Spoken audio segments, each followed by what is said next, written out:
Bienvenue dans le podcast Coquillage, Or et Argent, le média qui t'invite à briser tes plafonds de verre financiers et mentaux pour atteindre tes objectifs de vie en toute sérénité. Ici, tu embarques pour une odyssée où la richesse se révèle bien au-delà des pièces et des billets. Au fil des épisodes, nous plongerons dans l'intimité de notre relation avec l'argent. Nous décortiquerons les limites que l'on s'impose à soi-même. Mais surtout, nous mettrons en lumière l'importance de prendre soin de ses finances au quotidien, car l'argent, sujet encore trop tabou dans nos sociétés, a une influence parfois délicate sur notre mindset, notre bien-être et nos projets de vie. Alors, que tu sois en voiture, dans les transports, au bureau, à la plage, chez toi ou même dans les bois, ce podcast est ton refuge sonore. Et chaque semaine, il t'enrichira grâce à un nouvel épisode, solo ou avec invité, de quoi t'ouvrir les portes de la richesse et de l'abondance. Bienvenue dans un tout nouvel épisode du podcast Coquillage, Or et Argent. Je suis ravie de vous retrouver pour cette nouvelle saison et en bonne compagnie. Aujourd'hui, nous sommes avec Sandrine Glaise-Ritchie, serial entrepreneur depuis plus de 25 ans, business angel et surtout créatrice du Money Profile. Vous devez sans doute vous demander c'est quoi le Money Profile. Si vous avez déjà écouté quelques épisodes, vous vous rendrez compte que certains de mes invités en parlent avec ferveur. Mais là, ce que je vous propose, c'est de plonger dans l'univers de Sandrine, de comprendre sa démarche en créant cette méthode, cette pépite à laquelle j'adhère en tout cas profondément. Mais surtout, ce qu'on va faire, c'est attaquer certaines problématiques, franchement, sur l'argent. Car après tout, nous avons une spécialiste avec nous. Donc, sans plus tarder, je vais lui laisser la parole. Et je lui ai déjà dit bonjour, mais je vais lui redire bonjour Sandrine, comment vas-tu? Et je suis ravie d'être avec toi. Bonjour Éléonore, je vais très bien et je suis ravie d'être là et honorée d'être invitée. Ça. Écoute Sandrine, ce que je te propose, on discutait déjà un peu en amont. On va quand même faire un petit retour sur toi d'abord, puisque je suis allée sur LinkedIn, j'ai vu un peu ton parcours qui est très riche. 25 ans, ce n'est pas rien dans une carrière. Et souvent, beaucoup d'allers-retours quand même, hein. Tu as commencé et tu es rentrée dans la vie active en 1995, où tu as été dans la vente de vin. Puis, tu as été dirigeante associée à un moment, puis tu es passée coach et formatrice dans l'éducation dans une université de vin, et puis tu es redevenue dirigeante associée. Et après, plus tard, t'es partie dans ce qu'on appelle le business angel avant de créer cette méthode actuellement. Donc moi, ce que je te propose, au vu de ce parcours qui est quand même jonché, en tout cas de transition, c'est de comprendre déjà qui es-tu et comment toi tu as envie de te définir en fait aujourd'hui. Alors comment j'ai envie de me définir? Intéressant. Alors j'ai envie de me définir comme une femme entrepreneur, passionnée par l'entrepreneuriat. Oui, il y a eu des transitions dans ma vie et en même temps, il y a toujours eu cette ligne directive ou directrice qui est quand même l'entrepreneuriat. Même quand j'intervenais dans l'université, comme tu l'as souligné, j'étais quand même toujours entrepreneur.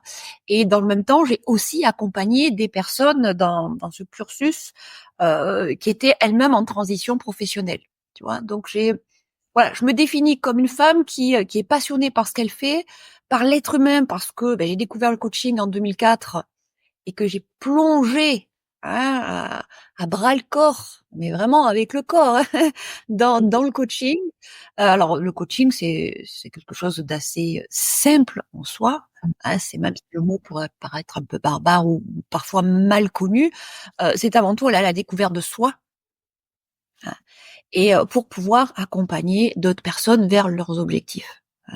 Et l'entrepreneuriat, comme tu le disais, hein, en 98, j'ai créé ma première entreprise et depuis, que ce soit dans les services, dans l'industrie, dans la formation, jusqu'au money profil, ça ne m'a pas lâché en m'associant le plus souvent avec d'autres personnes à chaque étape.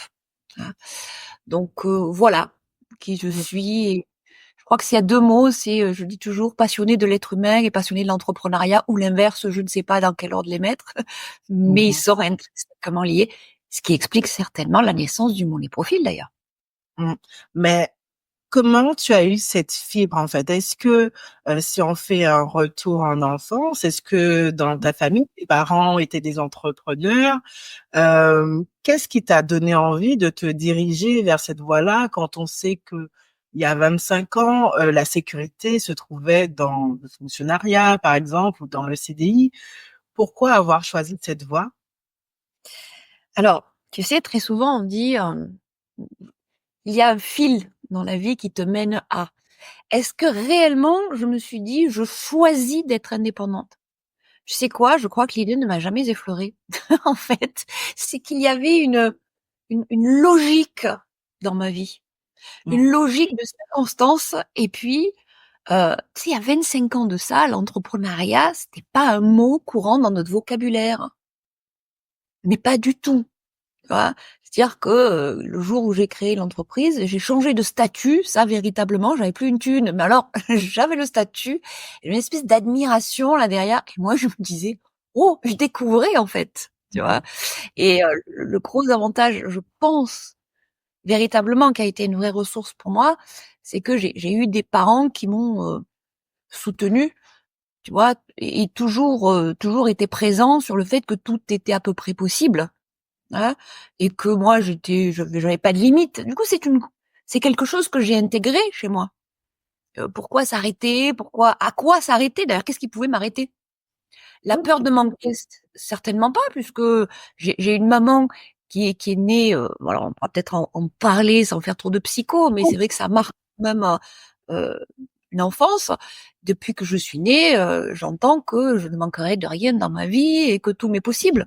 Donc, ça aide, hein, on part pas tous à égalité dans une vie. Alors ça veut pas dire, hein, que ça a été toujours facile. Attention, hein, pas en train de dire: «Les petits oiseaux sont là, c'est formidable». Non, c'est juste que ça fait partie de mon histoire Mmh. et du coup, je me suis pas dit: «Je vais être indépendante». Non, je l'ai été parce que les circonstances ont fait que c'était possible à ce moment-là et j'avais pas de frein, ni financier, ni peur de l'avenir, Mmh. puisque je me sentais sécurisée, tu OK, vois? OK. Voilà.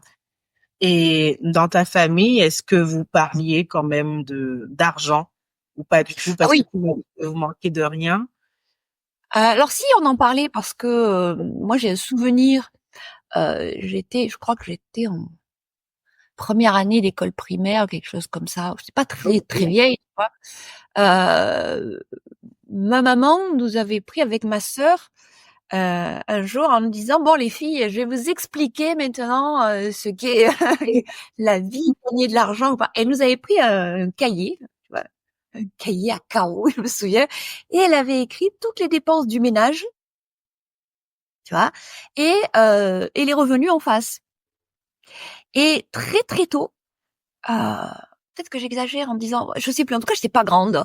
Très, très tôt, j'ai eu conscience, si tu veux, que avant de dépenser, enfin, avant de voilà, oui, de gagner, il y avait quand même des dépenses qui étaient là, tu vois? Pour le Mmh. fonctionnement du loyer, du foyer, dont les loyers, effectivement. Mais Mmh le mh. fonctionnement du foyer. Et là, waouh! C'est-à-dire qu'après elle arrive au total, si tu veux, elle dit: «Alors voilà, dans votre vie, en grosso modo, hein, dans nous, la façon dont on a de vivre, voilà ce que l'on sort chaque mois. Donc après, à vous de voir en face comment vous voulez vivre avec ça». Et c'était Mmh. pour elle un moyen de nous motiver pour aller faire des études parce que, bah, moi, j'ai quand même été ancrée dans le fait que faire des études était quand même le meilleur moyen pour accéder à certains postes, à certaines responsabilités, à certains Mmh. niveaux aussi, hein, on va dire niveau de connaissances et de culture qui me permettrait dans l'absolu d'accéder à certains niveaux de revenus. Tu vois? Donc j'ai été très tôt bercée là-dedans. Mais j'avais pas la peur, si tu veux, de se dire si tu fais pas ça, tu vas manquer d'eux. C'était voilà la réalité. En tout cas, la réalité qu'elle vivait et qu'elle me transmettait. Là, ça, je l'ai compris plus tard. Mais en attendant, c'est vrai que l'éducation financière, je sais pas si on peut parler d'éducation, mais la conscience de l'argent était là. Et elle a été assez tôt par une maman qui a, elle beaucoup manqué, et un papa qui lui a aussi beaucoup manqué. Donc, Ok. dans la transmission, c'était surtout que nos enfants n'en manquent pas. Je dis pas que c'est bien ou que c'est moins bien, mais en tout cas, voilà, c'est le contexte. Mhm. Et est-ce qu'aujourd'hui, dans ta vie actuelle, tu te dirais qu'il y a des schémas issus de cette éducation que tu répètes encore? Oui, Non. oui. Alors, bien sûr, il y a des choses que tu essaies de, de transmettre parce que tu as envie. Moi, l'éducation, je l'ai trouvé très sympa. Tu Mhm. vois, si tu dois parler après parce que là, je veux pas en faire non plus un tableau idyllique, hein, parce que j'avais quand même une maman qui était fortement ancrée dans avoir de l'argent, c'est aussi le pouvoir de le dépenser, de ne manquer de rien, mais c'était presque à outrance. Enfin, à outrance, je le mets entre guillemets, tu vois, parce que l'outrance, ça veut dire que ça pourrait être outrancier. C'était pas outrancier, mais c'était abondant. Tu vois, on gagnait Oui. de l'argent pour le dépenser aussi. Donc, moi, pour Mhm. la petite anecdote, adolescente, ma maman, elle me menait dans la boutique Christian Dior à Avignon et je m'habillais en partie chez Christian Dior, tu vois. Rien n'était assez beau pour sa fille, quoi. Tu vois. Ok. Et de notre côté, un papa qui est issu d'une famille où un sou est un sou, si tu veux, et tellement que, bah, par contre, de ce côté-là, on a du mal à en lâcher. Tu vois, il y a du côté paternel, il y a quand même une radinerie, tu vois. Mhm. Et encore une fois, je dis sans jugement, ce sont des comportements que je pose, pas de jugement ni de valeur. Moi, j'ai été un peu bercée entre ces deux. Alors, parler d'excès, j'en sais rien, parce que je ne sais pas non plus l'équilibre absolu, ça veut dire quoi. Moi, ça veut dire être bien dans ce que tu vis.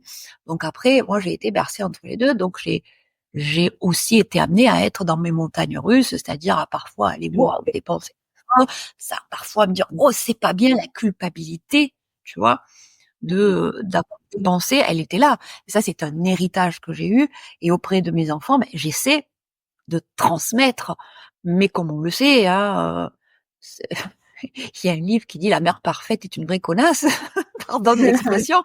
C'est vrai, c'est Si tu vrai. sais d'être parfait avec tes enfants, de toute façon, tu vas passer à côté. Donc, C'est tu quelque fais comme tu chose. peux, hein, voilà, et tu fais tes erreurs aussi, et c'est normal parce que la construction d'un enfant se fait aussi au travers de la projection qu'il fait sur ce qui est bien ou pas bien de chez toi.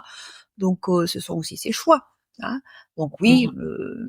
mes enfants ont eu de l'argent de poche assez tôt, ont eu un budget assez tôt. Est-ce que c'est bien, est-ce que c'est pas bien? Je sais pas. Je l'ai fait avec ce qui me sentait, ce que je pensais en tout cas, et ce que je ressentais. Maintenant, il n'empêche, j'ai des profils d'individus, j'ai deux enfants, ils sont à l'opposé l'un de l'autre, et je crois que oui, moi j'ai un fils qui veut gagner de l'argent, clairement, qui est là-dedans. Et c'est ok à 20 ans que tu as envie de gagner de l'argent pour l'argent, en pensant que Mhm. ça va tout apporter et autres. C'est ok, Mhm. il a 20 ans, tu vois. Je cherche pas à lui dire, tu sais, c'est pas le bonheur, machin. Je lui donne un petit peu, mais après tout, tu vois, le respect de chaque étape dans une vie me semble important, même si tu fais glisser des messages. Voilà. Mhm. Enfin, j'essaie. Je dis pas que Ok. j'excelle, mais j'essaie. Ben, c'est bien, c'est bien déjà de permettre à la génération d'après d'être sensibilisée à ces problématiques d'argent. Ce qui n'est pas le cas de tout le monde, parce qu'on se dit, ben, ce sont des histoires d'adultes parfois. Donc, enfin, moi, si je prends mon cas, j'ai pas fait de budget avant de partir aux études. Hein. Je ne savais pas ce qui se passait. C'est des choses qui se diraient entre adultes, voilà. Et donc, c'est intéressant de voir ça. Oui, moi je Alors, savais tôt quand je suis partie étudiante, on avait fait les calculs et à l'époque, hein, c'est un peu vieux de dire ça, mais je, je coûtais, enfin mes études étaient l'équivalent d'un SMIC pour mes parents, à moi, je n'ai d'un SMIC jamais fait ça. pour mes parents. J'avais cette conscience-là, tu vois, je savais que c'était un SMIC. ma maman avait fait un prêt bancaire, un prêt étudiant, hein, pas pour entre guillemets le dépenser, mais au cas où, tu vois. Mhm. Bon, comme elle Mhm. était maligne, en même temps, elle avait une culture, tu vois. Elle était maligne, elle avait fait le prêt étudiant qui était à un taux dérisoire. Et à ce moment-là, on avait quand même des actions et des rendements de l'ordre de 8-9%. Elle avait replacé l'argent. Mais Donc, c'est il y très avait quelque intelligent. chose, tu sais. Je trouvais ça formidable. Euh, donc déjà, j'avais ça. Je me suis dit, on va pas y toucher. Par contre, on va le placer. Bon, mais d'accord, moi, à l'époque, le placer, bon. Mais c'était une façon, elle a toujours eu ce côté-là. Et mon papa était banquier, quand même, métier de la finance aussi. Et très tôt, des stages dans service habitat de la Caisse des dépôts et consignations où j'analysais les bilans des villes, des collectivités locales et territoriales. Tu vois, donc voilà, j'ai quand même essayé assez facilement. Il n'y avait pas de tabou quoi là-dessus. Mhm. Mhm. Il y avait pas j'ai eu la chance de pas avoir de tabou dans le fait de parler d'argent. Par contre, ça m'a énormément appris sur les projections qu'on fait sur l'argent. J'imagine. Ok, ok. Et parlons de ça parce que concrètement, quelle a été la démarche en fait pour créer aujourd'hui la méthode Money Profit, puisque à quoi elle sert déjà cette méthode concrètement? Pourquoi, pour qui tu l'as créée et quelle a été ta démarche derrière en fait? En fait, si tu veux, je pense que derrière toute création, quand Mhm. tu crées quelque chose, il y a un sens. Là, il y a un sens profond quand tu crées quelque chose. Alors, l'histoire que je raconte, parce que factuellement, elle est là, elle est vraie, hein, c'est que lorsqu'on est devenu business angel après avoir vendu nos entreprises avec mon mari, moi, j'ai vu des personnes demander des fonds hein, pour financer donc le développement de leur entreprise.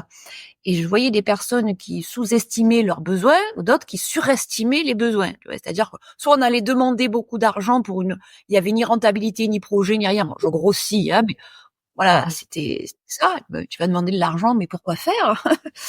Et puis d'autres qui sous-estimaient les besoins. Alors on pourrait dire c'est de la compétence pure, financière et autres, de ne pas savoir calculer. Non, parce qu'au demeurant, il peut y avoir des comptables derrière. Donc les calculs financiers étaient bons. Hein. Et par contre, il y avait je remarquais de la part des fondateurs, ces freins, tu vois, qui étaient dus à leur projection de dimensionnement d'entreprise ou de besoins, tu vois. Non, on va pas demander beaucoup, nous, tu vois. Non, non, non, on va y aller petit à petit, tu vois. Alors que le projet, l'activité en elle-même était quand même gourmande, hein, pour se développer. Mais on va pas non, non, non, on veut pas trop s'endetter non plus. On veut pas trop charger l'entreprise. Tu vois, ils payent de leur poche. Enfin, voilà. Et ce genre de, et là, je me suis dit, mais là, c'est quand même bizarre, quoi, ce comportement-là, en fait. C'est plus la personne, tu vois, qui va déterminer, au fond, l'avenir même de l'entreprise que l'entreprise en elle-même, quoi. Que les besoins financiers, factuels. Non, non. C'est la projection que la personne fait sur ce qu'elle est à même de demander, pas demander, comment elle veut y aller. Et là, je me suis dit, il y a quand même des paradoxes. Alors, les femmes n'en parlent pas, hein, ça demande très peu. Par définition, elle va pas beaucoup demander. Alors, ça a un très très bon côté, c'est qu'elle va être rapidement sur des notions de rentabilité, donc ça c'est bien. Hein. Je suis pas en train de dire que ne pas demander c'est pas bien, pas du tout. Je dis qu'il y a une disproportion entre le besoin économique et la réalité de la demande. Mhm. Et là, il y a comme un gap entre la perception que j'en ai, tu vois, le ressenti et puis le factuel. Là, je me suis dit, il y a quand même quelque chose qui se joue. Et moi, en tant que coach, si tu veux, je me suis dit, mais c'est fou, quoi. Parce qu'en fonction de qui est la personne et comment elle va raisonner, son entreprise en dépend déjà au niveau de la levée de fonds. Et ensuite, pour avoir été associée et pour continuer à m'associer aujourd'hui, je me rends compte que les visions des uns et des autres, les projections sur les investissements, sur les choix de croissance, mais en fait, c'est complètement filtré par la projection que je fais sur l'avenir. Soit je fais une projection sécurisée et sécuritaire, je n'ai pas peur, je prends du risque, ou alors j'ai tellement peur que je n'y vais pas et je peux freiner, Mhm. tu vois. Ou alors, j'ai tellement peur que je vais sécuriser au maximum l'entreprise, ce qui est très bon.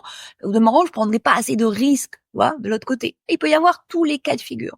Et c'est au travers de ces comportements, mon filtre, de la personne, j'ai bien vu qu'il y avait quand même quelque chose.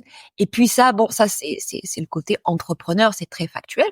Puis il y a aussi une histoire personnelle où, au-delà de l'histoire que j'ai pu raconter et là ou décrire sur ma famille, il y a quand même des problématiques avec l'argent, quoi. Tu vois? Heu, je vais plus loin, moi, la grand-mère, maternelle, elle demandait l'argent à ses enfants. L'argent Mmh. servait à, tu vois, à nourrir la famille, ma mère a été brisée dans sa carrière, elle voulait être docteur et elle a pas été docteur parce qu'il fallait qu'elle aille travailler pour nourrir le 5e enfant, tu vois? Enfin, il y a quand même, aussi une histoire familiale qui est pesante. Tu vois, en termes de comportement. C'est-à-dire comment après on va racheter cette histoire-là. Bon, moi, je suis arrivée au moment puisque l'histoire de racheter, c'est on ne fera pas, moi, je ne ferai pas à mon enfant ce que moi j'ai subi, c'est-à-dire que moi je n'ai rien eu, moi c'est ma maman, hein, et je vais tout donner à ma fille, tu vois, mais entre le rien et le tout, ben voilà, il y a cette Mmh. histoire d'équilibre et cette recherche d'équilibre. Donc à la fois avec mon expérience d'entrepreneur et mon histoire familiale très Mmh. marquée, hein, ben, je crois que c'est de là que naît véritablement la construction donc du money profil. Et c'est quoi? Bah, c'est très simple sa définition, c'est qui je suis et les projections que je fais au niveau de moi, c'est la question de mes comportements, mes croyances, mes émotions, mes anxiétés, mon rapport aux autres, les projections sociales que je fais. Une fois que j'ai compris ce côté personnel, comment ça va impacter en effet miroir Mmh. mon business, le développement de mon entreprise ou mes choix professionnels si je veux changer de travail. Mmh. Là, on parle pas de transition professionnelle. Mmh. Ou encore dans mon couple, ou encore quand je m'associe, tu vois?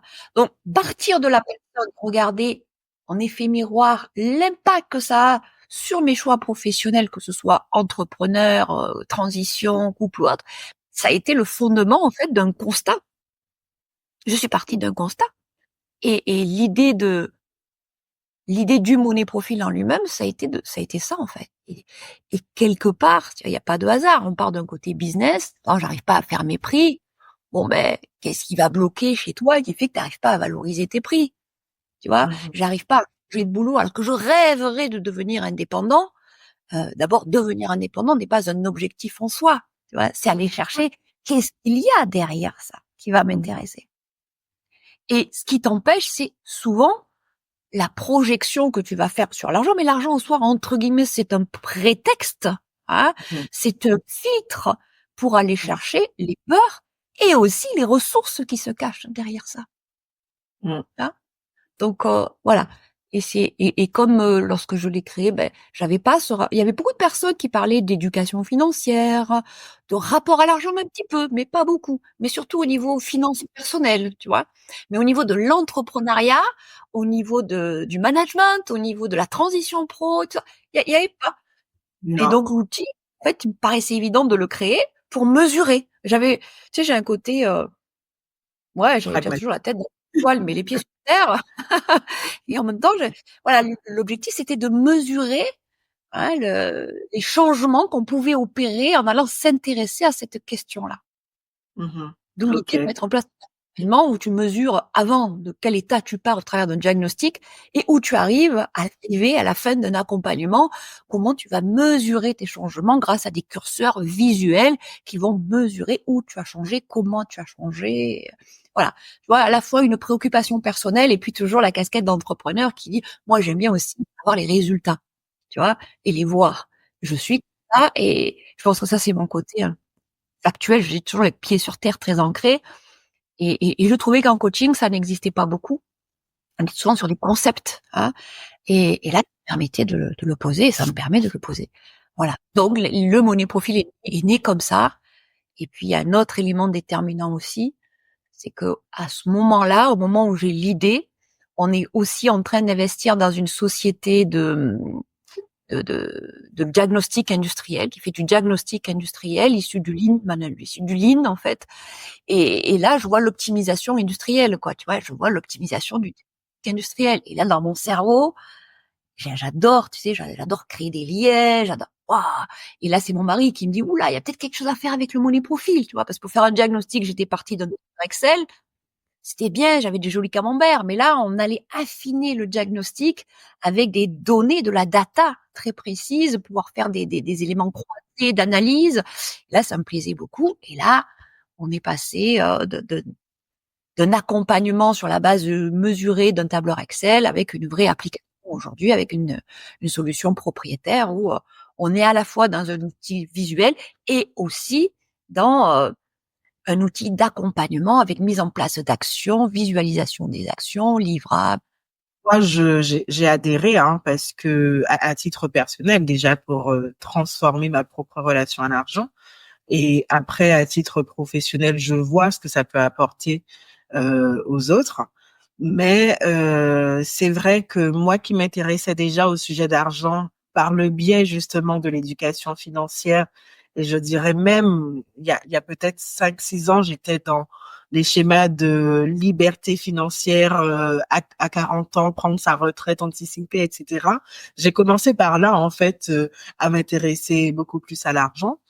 C'est vrai que je trouve que la dimension un peu plus psychologique slash sociologique, enfin humaine, est très très important parce que moi je me rendais compte qu'il y avait des paliers que je n'arrivais pas à franchir parce que je m'auto-limitais, voilà quoi. Donc c'est ça qui est intéressant et puis comme tu dis le côté pragmatique, on va plus loin que alors, il y a aussi un côté très spirituel parfois sur l'argent qui ressort sur les réseaux et c'est vrai que mettre du concret pour voir où est-ce qu'on va, c'est important aussi, je trouve, dans ces sujets-là. Et ça rassure aussi les clients, tout simplement. Mais du coup, j'ai une question parce qu'on me l'a déjà posé en objection, c'est moi je veux pas forcément bosser ma relation à l'argent. Il suffit que je dise pendant une semaine l'argent va venir à moi et l'argent viendra. Et moi ce que je veux c'est juste travailler, juste investir en fait. Je veux pas autre chose. Je veux pas soigner ma relation. Je comprends pas à quoi ça sert. Je veux investir. Tu dis quoi à ce profil qui veut être que sur l'aspect matériel, sur l'avoir, sur le en fait, c'est en investissant que je vais me faire de l'argent et donc du coup, ça ira mieux. Mmh. Alors écoute, là tu parles d'un niveau de conscience, d'accord? Dans la relation à l'argent, on parle de, alors j'appelle ça la relation à l'argent. On est d'accord que c'est la projection que l'on fait sur quelque chose de. Alors pourquoi l'argent? Parce qu'il mesure. C'est un outil de mesure, l'argent. Mmh. D'accord? Quand on a bien compris ça, hein, parce que quantitativement, j'en ai pas, je peux me permettre. Dans ce sens, on dit c'est un moyen, d'accord? Et une personne qui te dit, bah oui, moi je veux être dans, j'apprends à investir, mais c'est très bien. Comme je dis toujours, moi, si tu es heureux dans ce que tu vis, d'accord? L'objectif, c'est quand même d'être serein, d'être libre, d'être. Et si tes rêves, tu es sur le point de l'accomplir ou que tu sens que tu vas l'accomplir, c'est totalement OK. D'accord? Maintenant, est-ce que tu es en phase et est-ce que tu es OK avec le niveau, d'accord, d'investissement? Tu parlais d'investissement que tu es en train de réaliser. Est-ce que tes envies sont honorées?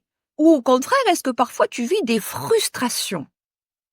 Même lorsque tu fais des placements, même dans ta façon de gérer ton argent, est-ce que, entre guillemets, ça te rapporte assez par rapport aux efforts que tu es en train de mettre en œuvre? Si tu es en adéquation avec ça, c'est OK. Mais à partir du moment où tu commences à ouvrir des interrogations, hein, est-ce que tu es en phase? Est-ce que tu es pas en phase? Est-ce que tu es heureux? Est-ce que tu es épanoui? Ou est-ce que quelque part, il y a quelque chose que tu aimerais auquel tu aimerais accéder ou c'est pas possible pour toi? Tu sens que ça coince.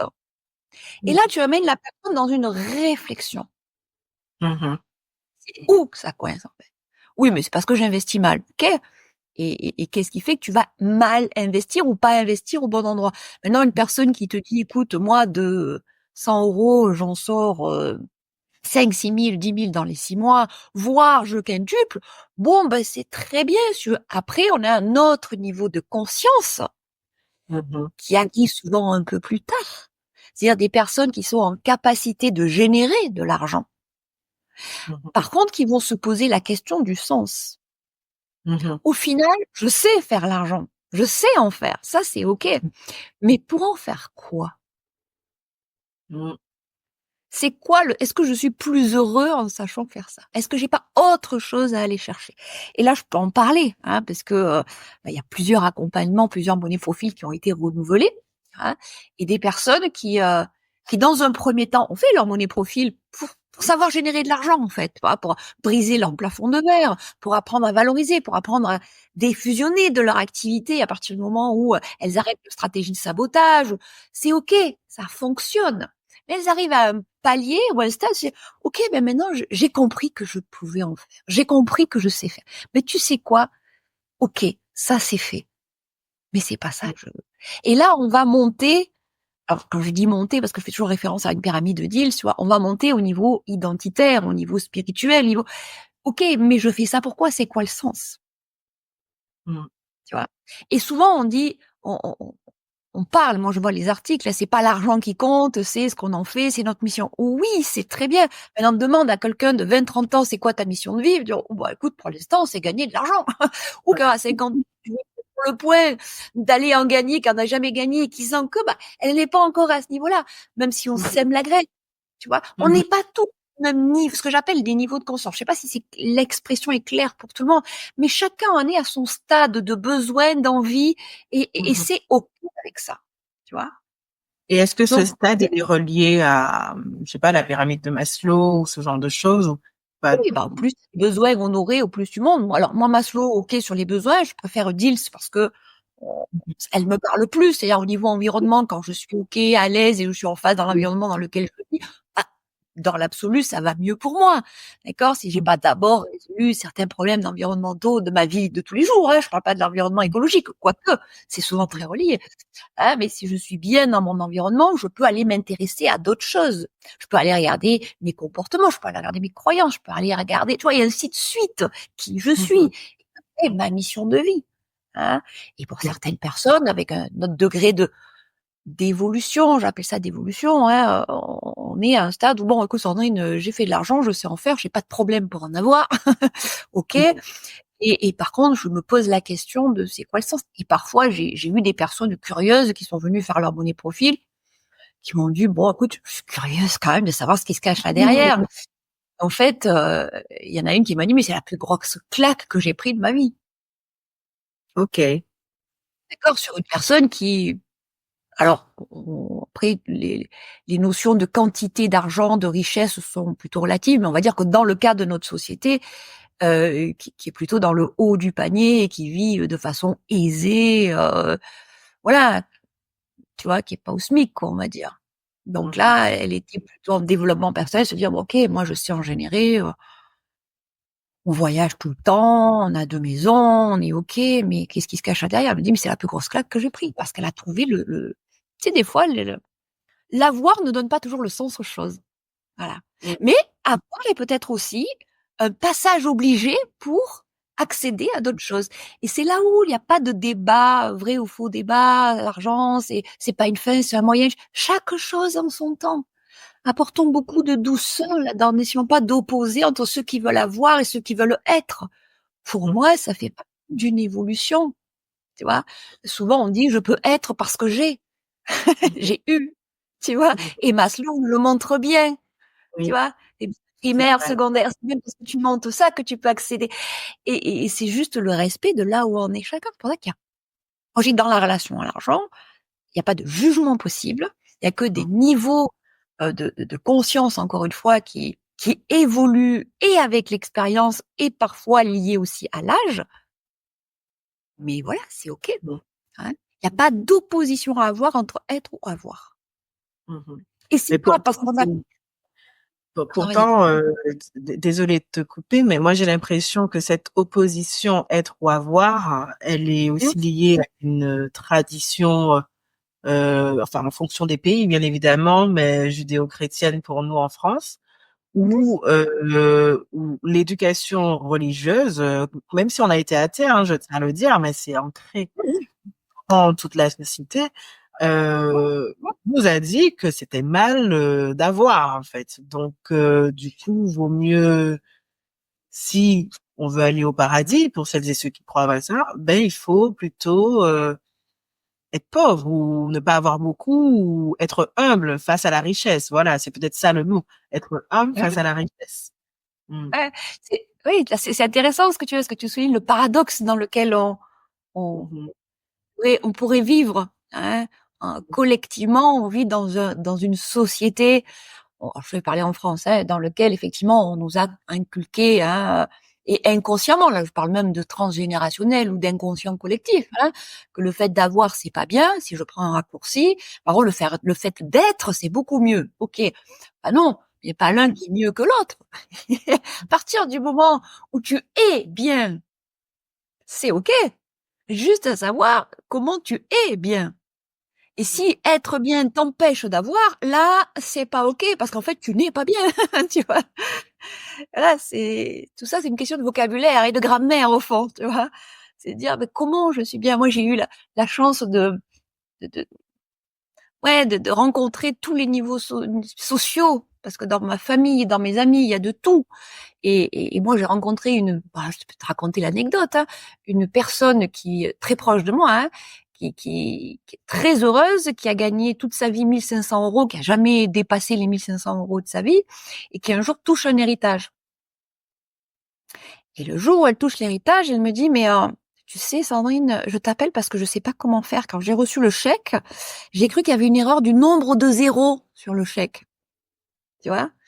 Et elle savait pas quoi en faire. Elle me dit, tu sais, elle me dit, moi, je suis heureuse comme je suis. Mm. Tu vois, c'est une personne qui n'a jamais vécu de frustration par rapport à l'argent, par rapport aux projections que pouvait donner l'argent, pas l'argent lui-même, tu vois. Le statut social, c'est pas son truc. Une maison, elle a pu s'acheter une petite maison modeste, mais dans laquelle elle est heureuse, en famille, tu vois. Pas besoin de tout ça, mais au sens le plus pur du terme. C'est-à-dire que c'est pas une histoire qu'elle se racontait, c'est une histoire qu'elle vivait. Et le jour où elle a reçu ce montant d'argent, dit, mais de grosso modo, elle m'appelait pour savoir quoi on fait. Qu'est-ce que je fais avec ça? Parce que ça l'a déstabilisé sur son équilibre. Donc, voilà. D'aucuns diront, il y a un problème à l'abondance, tout ça. Là, je suis pas sûre. Tu vois. Donc, l'avoir n'était pas synonyme de être et être heureux. Tu vois, et c'est un exemple de, je pourrais, voilà, citer son nom si j'en avais l'autorisation et si ça se faisait, mais entre guillemets, c'est quelque chose de très intime, tu vois. Et c'est là, quoi. Donc, c'est pas toujours lié, hein, être heureux n'est pas toujours lié au fait d'avoir. La liberté de bouger, la liberté de mouvement pour certains est liée à ça, mais pas pour tout le monde. Mhm. Et, et, et je crois qu'on a été éduqués dans ce paradoxe où en même temps, c'est pas bien d'avoir, mais on est dans un contexte capitaliste qui nous amène au fait de dire, mais quand tu as, tu peux manger. C'est bien, c'est le voilà, le besoin primaire. Aujourd'hui, tu as le téléphone, tu as la bonne. Tu peux prendre l'avion, tu peux faire ceci. Et grâce à tout ça, tu vas être beaucoup plus heureux. On en revient à la définition de être heureux, c'est quoi? Par contre aussi, c'est être libre de bouger. Oui, bien sûr. Être libre d'aller voir d'autres choses. Oui, bien sûr. Tu vois? Et là, on va vers la spiritualité, de se dire, mais c'est quoi l'être au fond? Hein? Alors oui, l'argent facile. Bon, je vais pas dire le contraire quand même, tu vois? Vraiment pas. Je dis, il vaut mieux en avoir que pas dans l'absolu, hein? Quand même, soyons honnêtes avec ça. On va pas non plus, hein? Après, ça devient un débat sans fin et au fond, c'est de dire qu'est-ce qui me rend heureux, avec quoi je suis heureux. Et je t'assure que j'ai rencontré des personnes à 1 500 € heureuses comme tout, et d'autres à 3 millions en procès familial parce que l'argent est là à foison et qu'on se débrouille encore de faire des procès interfamiliaux parce que l'argent ne focalise ni plus ni moins que les conflits, tu vois. Bon, apparemment, en France, on est très riche avec des sommes que je considère comme assez moyennes. Je sais pas comment dire, mais à 3 000 €, on est considéré comme la classe supérieure, je crois, ou voilà. Ah, je crois que c'est 4 000, mais bon, enfin. Voilà, Ok. comme ça. Et ce qui est pas tant que ça, quand même, si, enfin, juste, on regarde les chiffres, hein, par rapport, aux dépenses, c'est pas tant que ça. Mais bon, quand on regarde effectivement des gens qui gagnent des millions et qu'on voit qu'ils sont pas forcément plus heureux, moi, je me pose la question et je la pose aussi à toutes celles et ceux qui pensent que c'est comme ça qu'ils vont être heureux. Ce qui est vendu dans les médias, sur les réseaux sociaux, c'est en ayant le million que vous allez enfin être heureux. Et en fait, quand on rencontre ces gens-là, on se rend compte que pas forcément. C'est comme ils disent les Américains, more money, more problems, hein. C'est des fois aussi, hein. Mais ceci dit, voilà, est-ce que finalement on se dit avoir de l'argent, c'est finir avec les problèmes? C'est pas dit, c'est pas sûr, mais en tout cas, ça permet, tu vois, juste remettre les choses à leur juste valeur. Et puis après, il y a aussi au niveau, on en parlait de la transition professionnelle. Qu'est-ce que ces projections que l'on fait sur l'argent vont engendrer au niveau de mes choix professionnels? Tu vois, là, ça devient voilà, une autre problématique que finalement le grand débat philosophique, est-ce que l'argent rend heureux ou pas? Je crois que voilà, on peut le nourrir et finalement on finit par tourner en rond au bout d'un moment en disant oui et non, hein, voilà. Et après, pour moi, ce qui me motive, c'est de passer ce débat qui n'en est pas forcément un et de se dire bon, mais ok, ça impacte comment ma vie de tous les jours, mes choix? Est-ce que finalement je suis libre sur ces choix? Ou est-ce que je subis par rapport à des peurs que le manque d'argent, ou la peur de pas avoir de clients, ou la peur de changer de job vont m'empêcher de vivre, tu vois? C'est Oui, ça qui au fond moi me stimule, me fait vibrer. C'est qu'à partir du moment où tu te poses moins de questions, où tu es plus à l'aise pour prendre tes décisions et tu les prends pas en fonction des autres ou en fonction d'eux ou parce que j'ai des peurs. Là, ça devient pour moi la vraie liberté, elle est là, c'est la liberté de choix. C'est pas de savoir si c'est bonheur ou pas, c'est savoir est-ce que est-ce que ça va me permettre moi d'accéder à d'avoir aussi, hein, ce que je veux. Et je suis tout à fait OK avec ça, tu vois? ben justement, on va en parler parce que c'est un sujet qui me touche beaucoup, la transition professionnelle. Alors, quand on me demande aujourd'hui où est-ce que j'en suis, parce que ben j'ai eu plusieurs étapes, plusieurs statuts en très peu de temps. C'est vrai que maintenant, je dis je suis en transition. C'est vrai que maintenant, c'est le plus simple pour moi, c'est de dire je suis en transition parce qu'effectivement, j'ai quitté le salariat classique il y a 2 ans maintenant. Je ne me suis pas tout de suite lancée dans l'entrepreneuriat. J'ai exploré les options avant d'être un peu plus focus sur l'argent, justement, sur tous ces sujets-là. Et c'est vrai qu'aujourd'hui, je fais les deux, c'est-à-dire que je m'autorise aussi bien à faire des missions dans mon ancienne expertise, qui est les achats et la négociation, tout en développant à côté le business du coaching que je suis en train de faire. Mais je me dis, moi, j'ai réussi à faire ça. Et vraiment, je me souviens que quand j'étais salariée, Sandrine, je me disais, mais jamais je vais pouvoir quitter mon job. Je me disais ça, je me disais, mais c'est pas possible. Je viens d'avoir un emprunt, donc j'ai des charges à payer, j'ai un crédit à payer. Même être au chômage, on perdait 50% de ses revenus. Je me suis dit, mais je ne pourrai jamais vivre avec ça. Je ne peux pas survivre. Comment je vais faire? Et aujourd'hui, 2 ans plus tard, je suis en transition à tous les niveaux. C'est-à-dire que un jour, je suis en Guadeloupe, une autre fois, je suis à Toulouse, une autre fois, je suis à Paris. Demain, je ne sais pas où je serai. Et je fonctionne. Et je suis plus sereine. Comment, qu'est-ce qui se passe? Bon, je suis passée par toi entre temps, mais quand même. Comment on mène, Oui. en fait, voilà.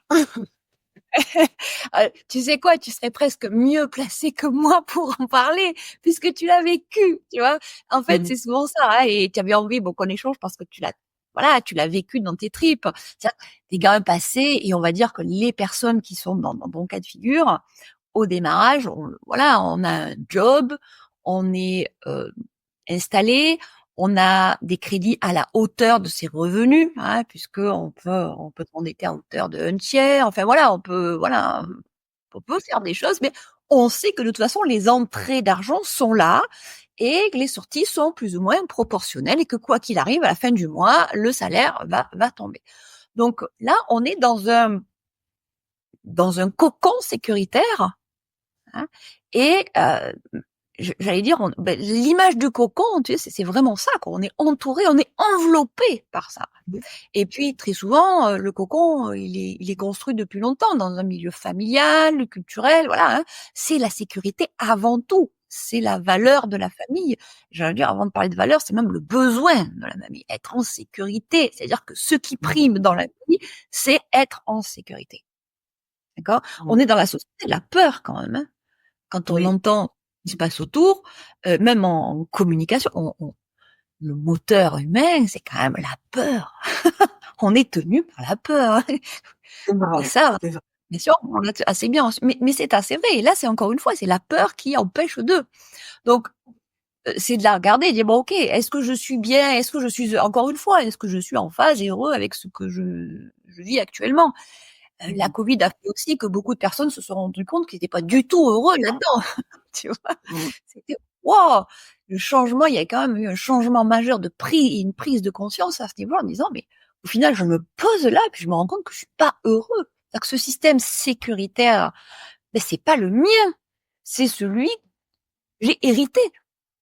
Oui. Alors les héritages, on peut les accepter, mais on n'est pas obligé de les accepter.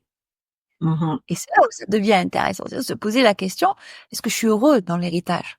Moi, il y a une partie de mon héritage que j'ai pris, mais il y a une partie de mon héritage que j'ai rendu, mais en douceur, c'était pas violent. J'arrive dans un héritage qui me met là-dedans. Et là, c'est de comprendre quels sont mes comportements, mes croyances, mes anxiétés par rapport à ça. Est-ce que je suis l'individu dans une société et est-ce que je suis moi au fond ou est-ce que je suis le produit et la résultante de tout ça, hein, qui a fait que je reste enfermée, parce qu'on peut le considérer aussi comme une prison, cette sécurité, hein, et dire, au final, je ne m'accorde pas le droit à être libre. Prison dorée, souvent. Tu vois la prison dorée que l'on trouve dans le Money Profil. Hein, je suis dans une prison dorée. Mais comme je dis toujours, et celle-là, en termes de croyance, elle est 9 fois sur 10 dans les Money Profil, je crois.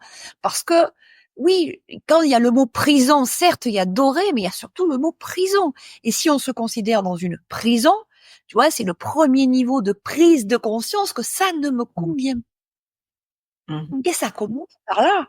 Et je pense que c'est en partie ce que tu as vécu. Bien sûr, je ne peux pas tout dire, mais la prise de conscience, en fait, je ne vis pas dans quelque chose qui me colle et qui me correspond. Ça, c'est le niveau 1. Je sais que je sais que ça va pas, que je ne suis pas heureuse que ça m'empêche de déployer mes ailes. Tu vois, comme la chrysalide, tu sais, qui perce le cocon, hein, et qui déploie ses ailes. Je reste là. Et là, j'allais dire, la démarche, c'est d'aller commencer à ouvrir et déployer ses ailes. Ça veut dire quoi? C'est que je vais découvrir comment moi je fonctionne et mes envies et mes valeurs et comment a été construit mon univers au final que j'ai choisi, qui m'a permis d'être là où je suis aujourd'hui.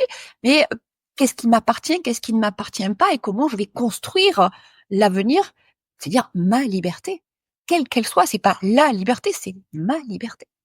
Et comment on fait? Parce qu'au final, il y a un actif sur 2 qui envisage de se reconvertir, qui pense, qui en rêve, mais finalement, il y a que un tiers sur 2 qui passe à l'action. Oui. Alors, après, il y a plusieurs façons de passer à l'action. Hein. C'est-à-dire que je parle pas de sécurité vers l'entrepreneuriat comme la liberté absolue. Hein. On n'est pas là-dedans. Donc, il faut pas non plus idéaliser un statut par rapport à un autre et ainsi de suite. Hein. En tout cas, je veux pas tomber là-dedans. C'est un peu le travers qu'on pourrait. Enfin, en tout cas, j'ai l'impression, hein, certaines personnes ont quitté le salariat en disant je vais trouver ma liberté au travers d'un statut d'indépendant. Prudence avec ça, hein, prudence. Non, je veux bien mettre un point d'honneur sur la définition de la transition professionnelle. Et j'ai même un cas, il y a des cas inverses, mais actuellement un cas très concret de dirigeant d'entreprise qui vend son entreprise et qui est en train de procéder à une transition professionnelle, mais tu vois, qui quitte statut d'entrepreneur pour aller vers quoi ça fait partie de la démarche. Hein d'aller regarder vers quoi il va se diriger. Donc il n'y a pas attention à l'idéalisation de la liberté par l'entrepreneuriat ou autre. Pour certaines personnes, c'est vrai. Pour d'autres, ça le sera moins. Et je crois que l'important aujourd'hui, pour moi en tout cas, c'est d'enlever cette pression que je sens plus ou moins, même si bien sûr à titre personnel, j'ai envie de dire, pour moi ça a été ma liberté. Pour ceux qui l'ont vécu beaucoup, pour d'autres ça peut devenir un vrai carcan et c'est pas grave. Voilà, hein, tous les modèles ne sont pas bons pour tout le monde et c'est ok. Voilà, juste un petit point que je voulais. C'est important parce que il y a eu il y a quelques années un peu ce discours culpabilisant que si on n'est pas entrepreneur, c'est qu'on n'a pas compris la vie. Alors qu'il faut sortir de cette dualité, peu importe le sujet, hein, d'ailleurs. Et moi, je me rends compte. Alors, le passage entrepreneur, dirigeant d'entreprise à salarié est très compliqué aussi quand on a connu justement une certaine liberté d'action, d'horaire aussi, et même on a, je pense, eu un autre niveau de conscience dans le monde de l'entreprise. Donc, on ne vient pas avec les mêmes outils quand on redevient salarié, j'ai l'impression, en tout cas. Hello, hello les auditeurs, c'est moi Éléonore. On a eu une petite coupure, donc on revient avec Sandrine tout à l'heure pour terminer ce bel épisode qui est passionnant. À tout de suite.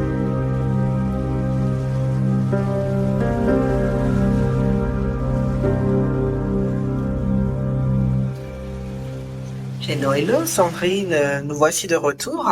Donc, du coup, on parlait de la transition professionnelle et notamment de ceux qui font l'inverse, parce qu'on entend souvent transition professionnelle du salariat à souvent l'entrepreneuriat ou au statut d'indépendant, ce qui est deux choses différentes aussi, c'est-à-dire qu'on peut conserver la même expertise, mais le faire en indépendant, ou on peut se lancer dans un autre projet, donc ce qu'on appelle l'entrepreneuriat.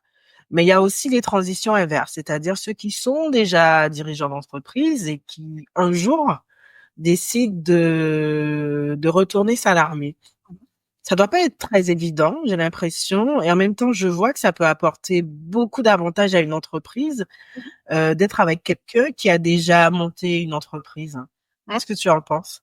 Ouais, moi, j'en pense que si ça correspond à la personne et justement, si elle est OK avec le fait de réintégrer une entreprise, et alors, c'est beaucoup plus rare, c'est plutôt vrai chez des créateurs d'entreprises qui, au bout de 5-6 ans, se rendent compte qu'ils ne sont plus sur leur cœur de métier, qu'ils sont plus en train de manager, en train de résoudre des problématiques et autres. Et en fait, ils ont perdu, tu vois, le lien avec leur matière première, qui est leur métier tu vois.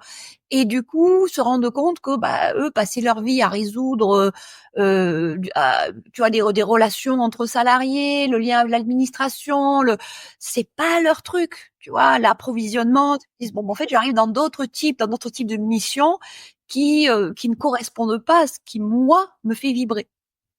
Et ça arrive et c'est OK. Alors, c'est peut-être difficile comme ça à concevoir, mais être chef d'entreprise, je dis toujours, moi, c'est le propre, c'est d'avoir envie de démêler des problèmes toute la journée, quoi. Des problèmes ou de réfléchir à l'avenir. Tout le monde n'aime pas ça. Et puis, c'est OK.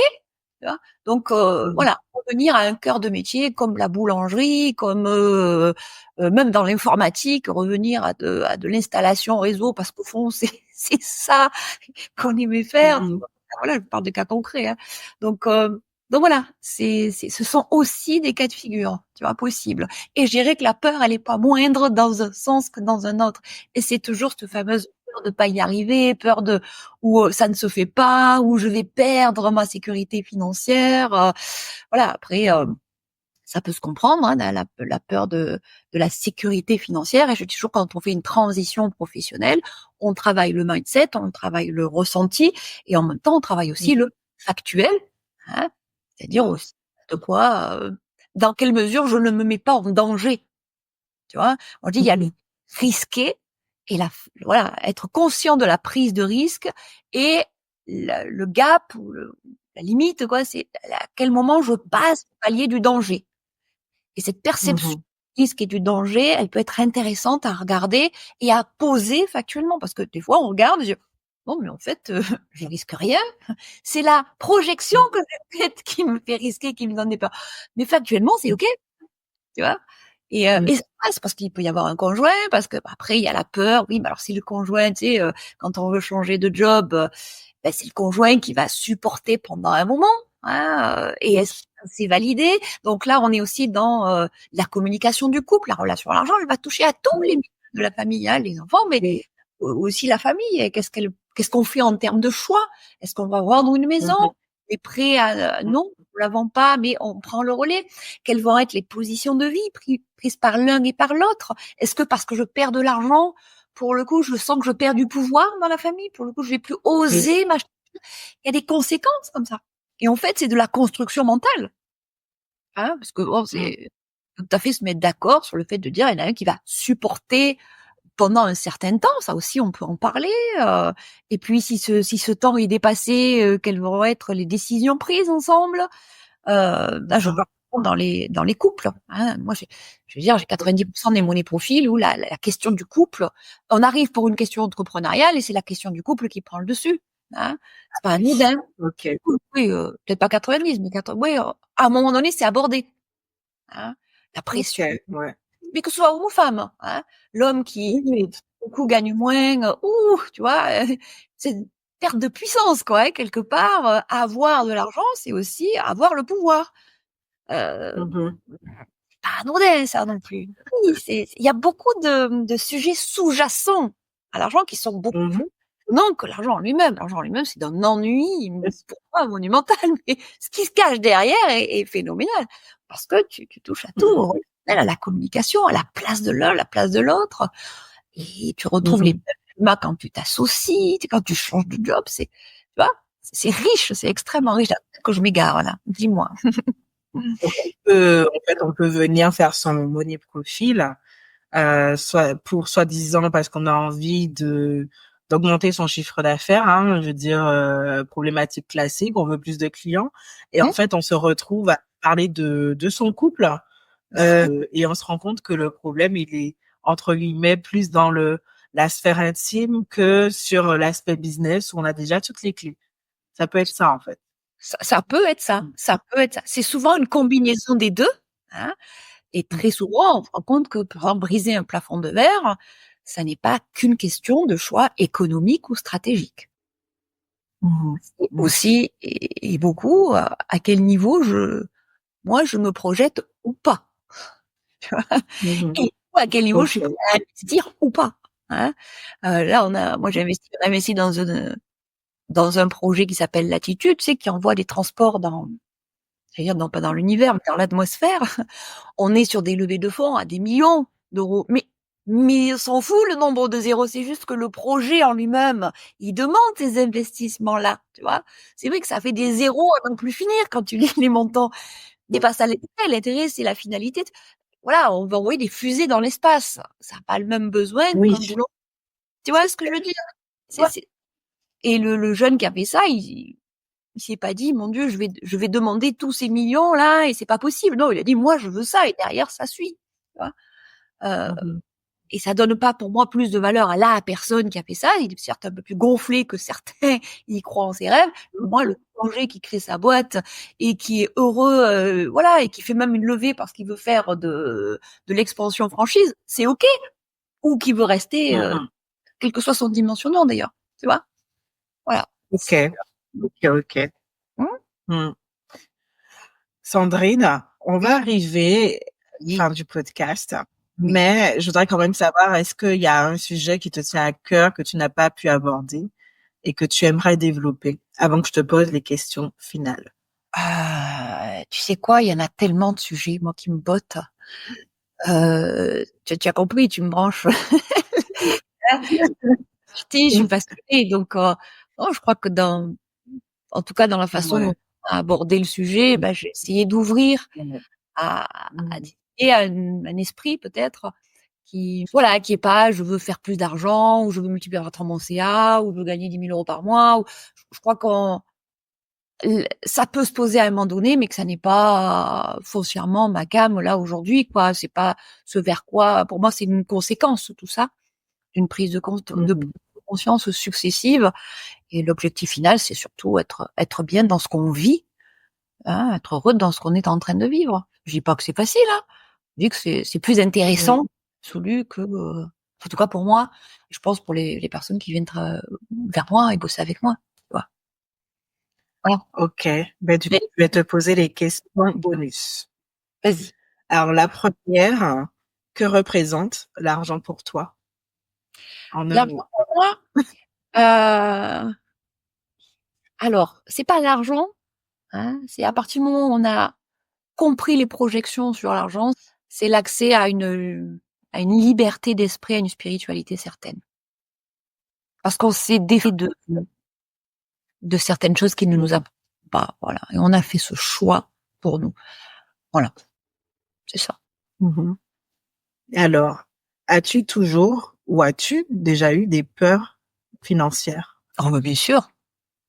Alors, c'est Ok. justement, c'est parce que j'en ai eu et que j'en ai parfois encore que je peux en parler, quoi. Je crois que si je savais pas de quoi je parlais, ce serait difficile d'en parler, bien sûr. Je t'ai pas parlé de moi personnellement, mais un petit peu, mais pas beaucoup, mais c'est coton, hein, oui, bien sûr. Et puis la peur est humaine, acceptons-la. D'accord. Ok. Et si demain, on te disait que l'argent n'existait plus, qui Oui. serais-tu? Déjà, je serai toujours moi. C'est-à-dire que l'argent ne me donne pas mon identité. Et c'est souvent les confusions. L'argent fait qui je suis. Moi, l'argent ne fait pas qui je suis. L'argent me permet de faire certaines choses, mais certainement pas d'être. Voilà. Après, je pense que s'il n'existait plus, on se retrouverait à chercher encore des étalons, des outils de mesure, hein, pour pouvoir troquer, échanger, voilà. Donc c'est quand même un outil formidable d'échange et d'interaction formidable. À partir du moment où, en tant qu'être humain, on arrête d'y projeter du social, de la réussite, voilà. Soit il est intéressant, il est même passionnant, voilà. Et quels sont tes projets futurs et où est-ce qu'on peut te retrouver? Alors mes projets. Mes projets. Continuer sur la voie dans laquelle je suis, c'est-à-dire partager au maximum. Voilà, j'adore échanger dans les podcasts, dans les vidéos, c'est vraiment quelque chose qui me botte. Développer des conférences aussi, des conférences sur la relation à l'argent. Ça, c'est bien, continuer à former des coachs. J'avais pour projet d'écrire un livre cette année qui reprenait les grands axes du Money Profil et les témoignages des clients qui l'avaient vécu. Ça n'a pas pu se faire. Je ne sais pas si ça se fera sur 2025, mais ça reste un projet au long cours. Et puis voilà. Et puis sinon, il y a une expression de Desproges, un livre qu'il a écrit qui s'appelle Vivons heureux en attendant la mort. Ouais, bah voilà, c'est mon mood, mais ça fait longtemps que je l'ai, depuis que j'ai lu son livre, je la garde. Que c'est bon. Voilà. Donc, Ok. Et dans tous les cas, si on veut en savoir plus, tu as aussi le livre blanc, les 21 croyances limitantes. Ça, c'est quelque chose qu'on peut se procurer en allant sur ton site, hein. oui. Ça peut déjà amener certaines personnes à se poser des questions ou à même jouer un peu parce qu'on est un peu dans un aspect ludique, hein, quand on parle d'argent.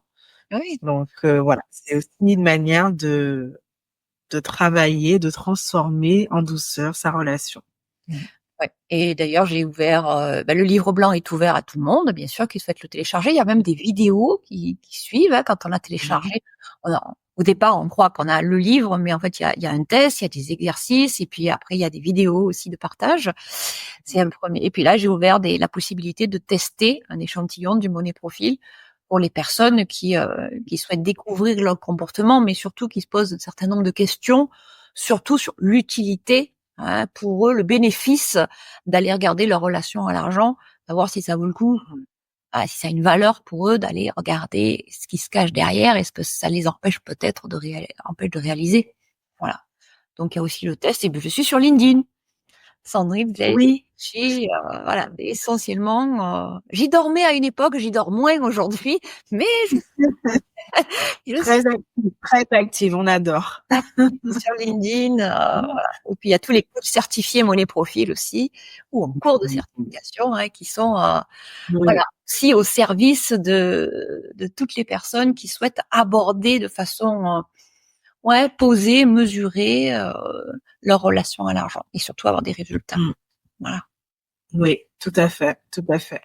En tout cas, merci beaucoup Sandrine, j'ai adoré. En tout cas, moi j'adore de toute façon les interviews, mais j'ai adoré ce moment avec toi. Et de toute façon, on se retrouve après, bien évidemment. Donc, merci à tous et à toutes d'avoir écouté cet épisode. Et je vous dis à très très vite.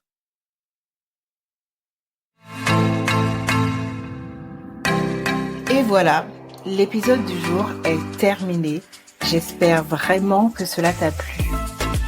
Pour une dose régulière d'inspiration, n'hésite pas à t'abonner, à activer la cloche et à me suivre sur les réseaux sociaux sous le pseudo Éléonore l'épicurieuse.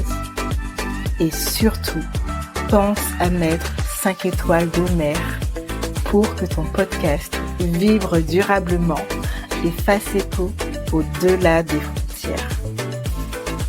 Par ailleurs, si tu souhaites en savoir plus sur mes accompagnements, tu peux toujours m'envoyer un message privé, un mail ou prendre rendez-vous avec moi via mon agenda. Je te dis à très bientôt pour de nouvelles découvertes sur l'argent.